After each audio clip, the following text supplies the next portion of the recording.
चतुर कौवा और खरगोश की कहानी एक घने जंगल में, जहां पेड़ों की छाया हमेशा ठंडी रहती थी और हवा में एक अजीब सी शांति थी।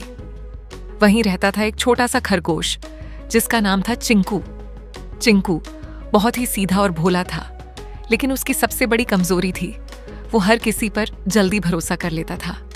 उसी जंगल में एक बहुत ही चालाक और समझदार कौवा भी रहता था जिसका नाम था कालू। कालू दूर से ही सब कुछ देख लेता था और हर खतरे को पहले ही पहचान लेता था। लेकिन जंगल में एक और जीव था, एक चालाक लोमड़ी, जो हर दिन किसी ना किसी को अपना शिकार बनाने की सोचती थी। एक दिन चिंकू जंगल में घास खा रहा था, तभी लोमड़ी ने उसे देख लिया। उसकी आंखों में चमक आ गई। आज तो बढ़िया शिकार मिला है। वो धीरे धीरे चिंकू के पास जाने लगी, लेकिन इस बार उसने सीधे हमला नहीं किया, बल्कि चाल चली। वो प्यार से बोली, अरे छोटे दोस्त, तुम यहाँ अकेले क्या कर रहे हो? चिंकू थोड़ा डर गया, लेकिन फिर भी बोला, मैं तो बस घास खा रहा हूँ। लोमड़ी मुस्कुराई, तुम बहुत भोले हो, तुम्हें पता है यहाँ एक बहुत बड़ा खतरा है। चिंकू घबरा गया, क्या खतरा?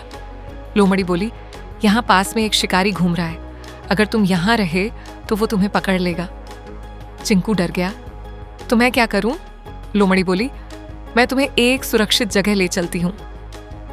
ऊपर पेड़ पर बैठा कालू कौवा ये सब देख रहा था। वो समझ गया कि ये लोमड़ी कोई खेल खेल रही है। उसने तुरंत आवाज लगाई, चिंकू सावधान। लेकिन चिंकू ने उसकी बात नहीं सुनी, क्योंकि वो डर चुका था और लोमड़ी के साथ चल पड़ा। लोमड़ी उसे एक सुनसान जगह पर ले गई जहां कोई नहीं था। अब उसकी चाल पूरी होने वाली थी। वो धीरे धीरे चिंकू के करीब आई और अचानक उस पर झपटने लगी। लेकिन तभी कालू तेजी से नीचे आया और जोर से चिल्लाया, शिकारी आ गया, शिकारी आ गया। ये सुनते ही लोमड़ी घबरा गई। वो तुरंत पीछे हट गई। कहाँ कहाँ? वो इधर उधर देखने लगी। इसी मौके का फायदा उठाकर चिंकू भाग गया। चिंकू हाँफता हुआ कालू के पास पहुंचा। उसकी आंखों में आंसू थे। तुमने मेरी जान बचाई, मैं तो उसकी बातों में आ गया था। कालू मुस्कुराया, यही तुम्हारी सबसे बड़ी गलती है। हर मीठी बात सच नहीं होती। उस दिन के बाद चिंकू बदल गया। अब वो बिना सोचे किसी पर भरोसा नहीं करता था और हमेशा कालू की सलाह मानता था। धीरे धीरे दोनों बहुत अच्छे दोस्त बन गए और जंगल में सब उन्हें समझदार जोड़ी कहने लगे। सीख हर मीठी बात करने वाला आपका दोस्त नहीं होता। समझदारी और सतर्कता बहुत जरूरी है। सच्चा दोस्त वही होता है जो मुश्किल में काम आए। उस रात जंगल में अचानक सब जानवर चुप हो गए, क्योंकि किसी ने जोर से मदद के लिए पुकारा था, बचाओ, कोई तो बचाओ। लेकिन अजीब बात यह थी कि आवाज आ तो रही थी, लेकिन दिख कोई नहीं रहा था। उसी जंगल में एक छोटा सा हिरन रहता था जिसका नाम था मोती। मोती बहुत ही सीधा था और हर किसी की मदद करता था। उसका सबसे अच्छा दोस्त था एक समझदार कछुआ जिसका नाम था धीरेश। धीरेश हमेशा सोच समझकर काम करता था और मोती को भी समझाता रहता था, हर आवाज पर भरोसा मत किया कर। अगली रात फिर वही आवाज आई, मदद करो। इस बार मोती डर गया, ये कौन है? धीरेश बोला, कुछ तो गड़बड़ है, हमें सावधान रहना होगा। पेड़ों के पीछे एक चालाक लकड़बग्घा छिपा था। वो जानवरों को डराकर उन्हें अपने पास बुलाता और फिर उन्हें अपना शिकार बना लेता। उसकी योजना साफ थी, आवाज से फंसाओ, पास बुलाओ, हमला करो। मोती की गलती, लेकिन मोती अपनी आदत से मजबूर था। अगर सच में कोई मुसीबत में हुआ तो?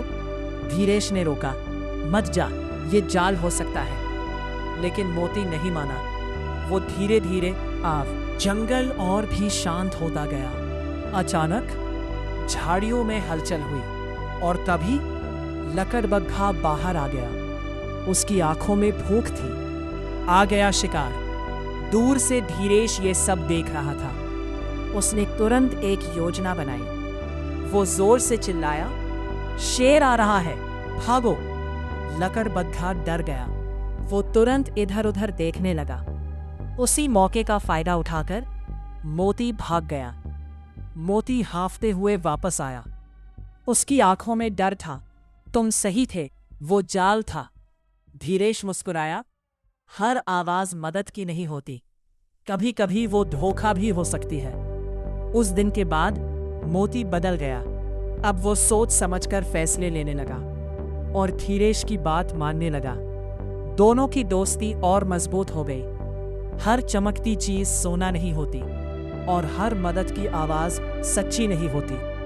सीख, बिना सोचे समझे किसी पर भरोसा नहीं करना चाहिए। सच्चा दोस्त वही है जो आपको सही रास्ता दिखाए। समझदारी ही असली ताकत है।